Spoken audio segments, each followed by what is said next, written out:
Hello everyone and welcome to another presentation brought to you by Angelicomics.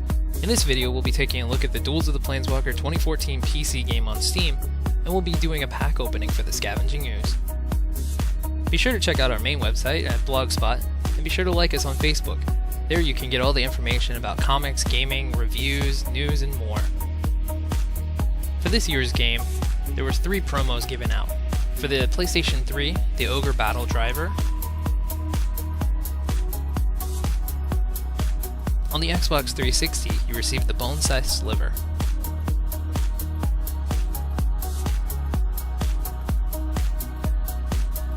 And the Scavenging Ooze went to everyone else that purchased the game on Steam, on an iPad, and the Android.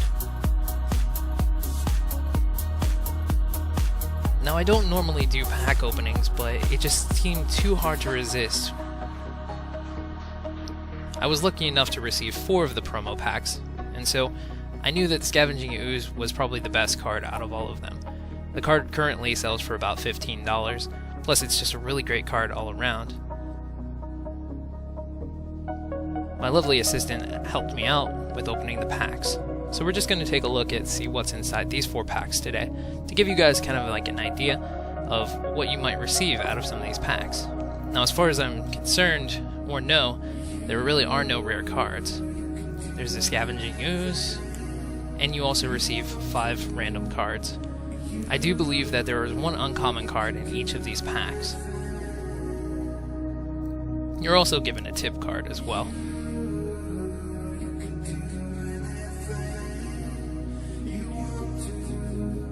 Looking at these packs, you can see that we're given a wide variety of different colors of cards. We're given a Scroll Thief, a Child of the Night, a Chandra's Outrage, a Doomblade, and a Rumbling Baloth. The Doomblade was the uncommon for this pack, and then of course the foil Scavenging Ooze. Scavenging Ooze is all around, it's just a really good card. It came out in the Commander set when they first came out, that were actually produced by Wizards of the Coast. The card itself did sell for about $50 by itself when it was being used in Legacy tournaments. That was the only format other than Commander that you could actually use the card. Now that the card is being reprinted for Magic 14, a lot of people are going to be seeking out this card. In our second pack, we receive another variety of cards. We get a Predatory Sliver, Master of Diversion, Illusionary Armor, Scroll Thief, and another Child of Night.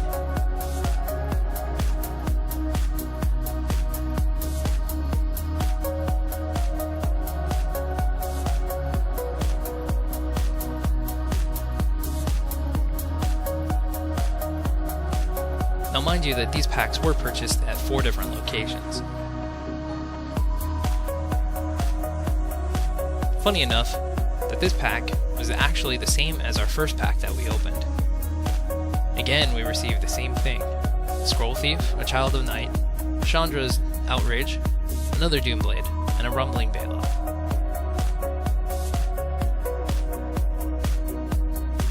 Wizards of the Coast's sorting system is actually quite not random as many people would think it is. So we can obviously tell that it's the same thing in some of the packs. For our 4th pack, we receive another 5 cards, all random. Or semi-random, I should say. We get a Quag Sickness, a Lightning Talons, Rumbling Baloth, Enlarge, and a Dawn Striker Paladin. So these are everything that we purchased, or we received out of our 4 packs that we got. And of course, we got our 4 Scavenging Oozes. Again, I can't stress how much of a difference it is between the other 2 cards that you could possibly receive. The Scavenging Ooze, in my opinion, is the best card that you could actually get out of these 3.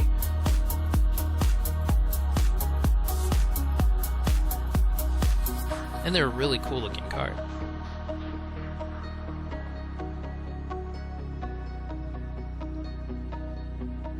So now let's take a look at the Duels of the Planeswalker 2014 game on Steam. The game itself, in my opinion, is actually really good.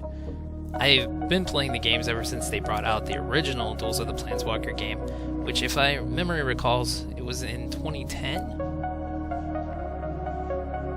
Back then, the game, I purchased it on the Xbox 360 console, and I received a foil Garrick. It's an alternate art as well. So as you can see, the game starts off with a menu, like most games. We have our single player, multiplayer, we have a deck manager, player status, leaderboards, extras, achievements, downloadable content, and help and other options.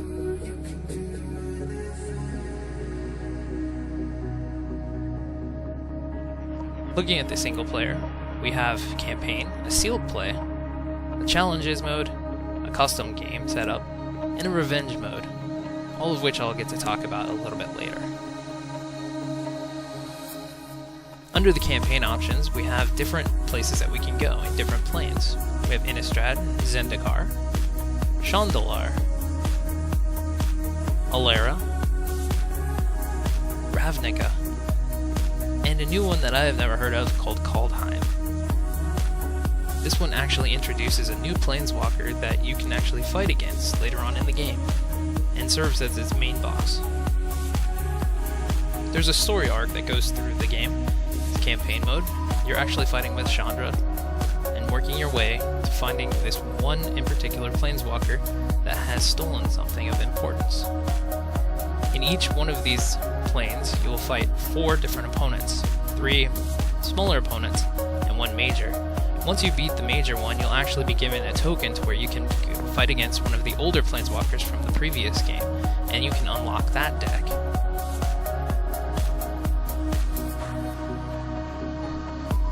The sealed play style is actually really new. In this format, you're actually given 5 packs of cards, where you open them and you're given randomly 87 different cards. Out of those, you make the best deck that you can possibly make. Again, this mode has a story mode that kind of goes through, and it's not so much a story as it is just kind of a playthrough of the campaign. Eventually you get up to the end, and as you progress every 2 matches, you get a free pack of cards to add to your pool. As you can see, these are the cards that I've pulled in my first sealed pack. This is the deck that I've made out of those cards.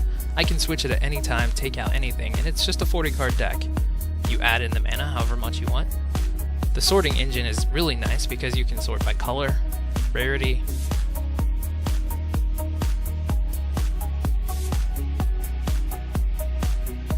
you can choose it by type,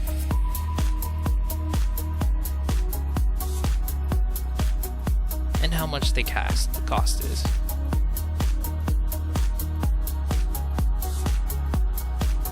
There's room for multiple decks that you can make. As far as I know, it's $2 to increase your pack size. The next thing is your challenge mode. There are 10 challenges currently on the game, and as far as I know, none of the challenges were actually particularly difficult. The final challenge, however, has stumped me a little bit, and I'm still working on it. In a custom game, you have a free-for-all option and a 2-headed giant option. The revenge mode opens up after you've beaten the game's campaign mode. You can go through and fight each of the decks on a harder mode.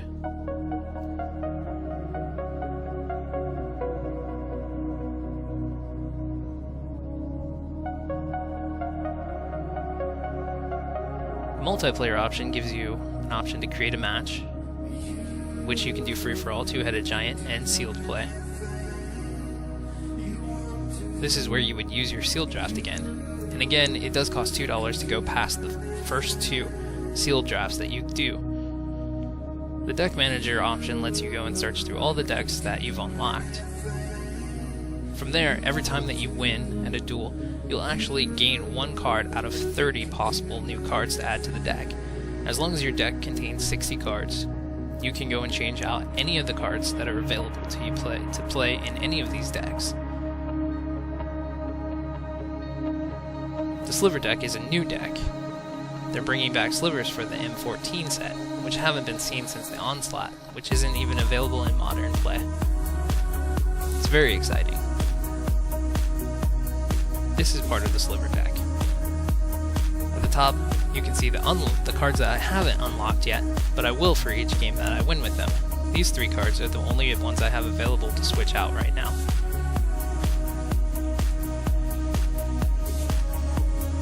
Checking out the player status, you can see that how many game types or how many card types you've played with. So if I've played with mostly red, then I have a red symbol. These are all different titles that you can get for your character in customization. The more that you unlock, the different titles you can add under your name. Here I have Lord of Leviathan. Under achievements, you have a list of achievements that you complete in-game. There's nothing in particular that's about these other than bragging rights.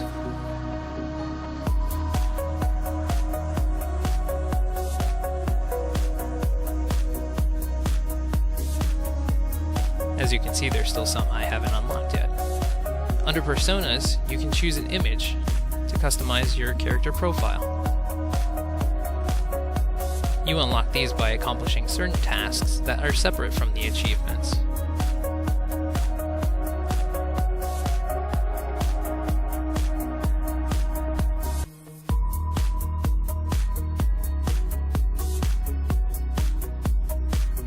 Again, here I am, I've played a lot of red, so my majority takes over. You do get an achievement for playing the most with each color. They do have a leaderboard option, and then under extras, they have a Planeswalker gallery, which you can check out the artwork for all the Planeswalkers.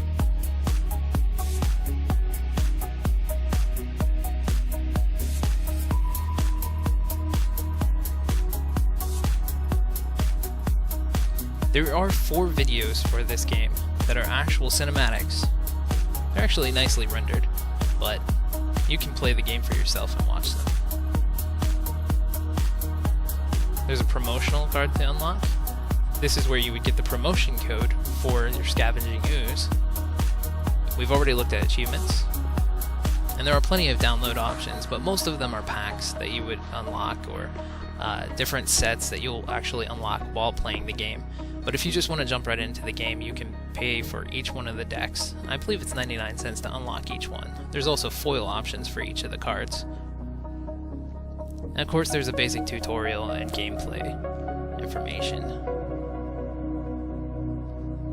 So I'm going to go and play a basic match here for you, while I talk about the game a little bit more.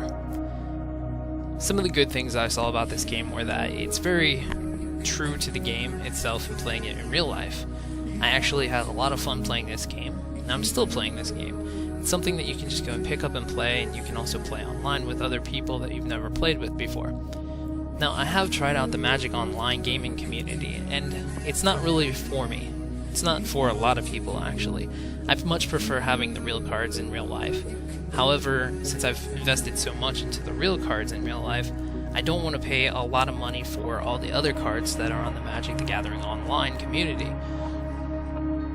In this game in particularly, you don't have to pay for anything. You get the decks that you get, and that's all you have to pay. Besides the $2 that it would cost you to go and do another sealed draft, which I think is kind of stupid in my opinion. You don't have to pay anything else.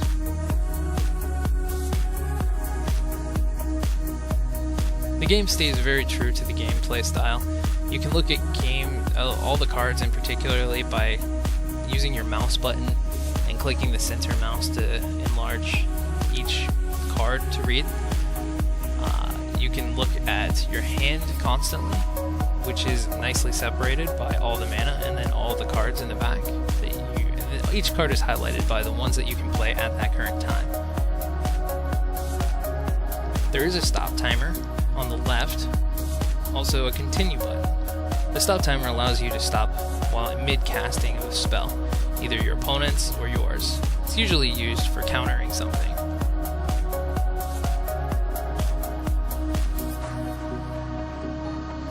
Some of the problems I did find playing this game were that it's not entirely clear at times when you're tapping mana, what colors of mana are being tapped in order to cast your spell.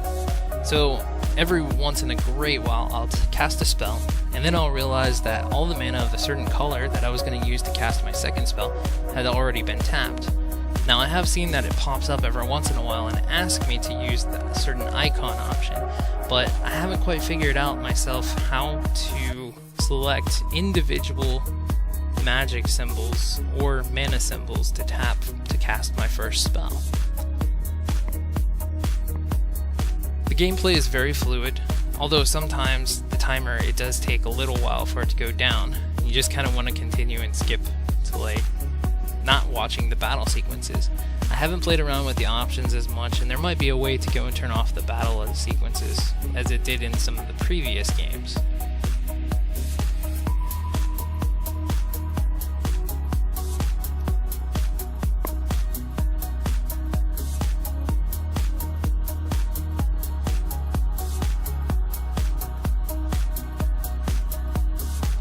I would really recommend this game for anyone that's just interested in playing Magic, learning to play Magic, or if they just want to go and have something that they can kick back and relax and play in a great while. Plus it's nice to play with the computer. You can even do the two-headed giant mode with the computer as well. Starting off, you are given an option on the difficulty level by being asked how much you play Magic. I selected that I've played it quite often, and therefore it's set on the Planeswalker setting. The computer can be quite brutal at times, and at times I have seen it do some really sketchy things. Just to the point where it completely obliterates me. One thing I did see while playing the campaign mode that I wasn't too happy about was that some of the campaign story battles are actually pre-scripted. And by pre-scripted I mean that every time you play that person, they have the exact same cards in their hand, and they cast them in the exact same order, which makes it very predictable, and it makes you want to choose a deck that's going to be specific to beating that battle. Some of them say you have to win in a certain amount of turns. Overall though, it is a challenge, and it is kind of nice to play. You can always go back and refight any of the battles that you played against any of the main bosses, which is really what the main part of the replay value comes from. Also, by unlocking the achievements and unlocking the different features to unlocking all the titles and the character cards for your image is really where this game kind of shines with its replay value. Other than Magic being just a really fun game to play. I do assume after a while though of playing with the exact same cards, it's kind of hard not to want to go and expand out and play in some of the other card games out there, or even just starting to play in the real gaming community. So overall, I think this is a great game, and I hope you guys enjoyed this video. If you guys have any questions or comments, please post them below. I'd love to hear back from you guys. This is my first video of actually video editing, so any comments about that would be greatly helpful to me. And I just want to show you here that once you win, you actually get a new card that you can unlock, and you can go right to the deck manager and add it or remove cards from your deck, and then continue playing. So it's very fluid. So overall, that's the Magic 2014 Duels of the Planeswalker game. Again, I hope you go and check us out. This is brought to you by Angelicomics. Be sure to check us out on the web. Thanks for watching, guys.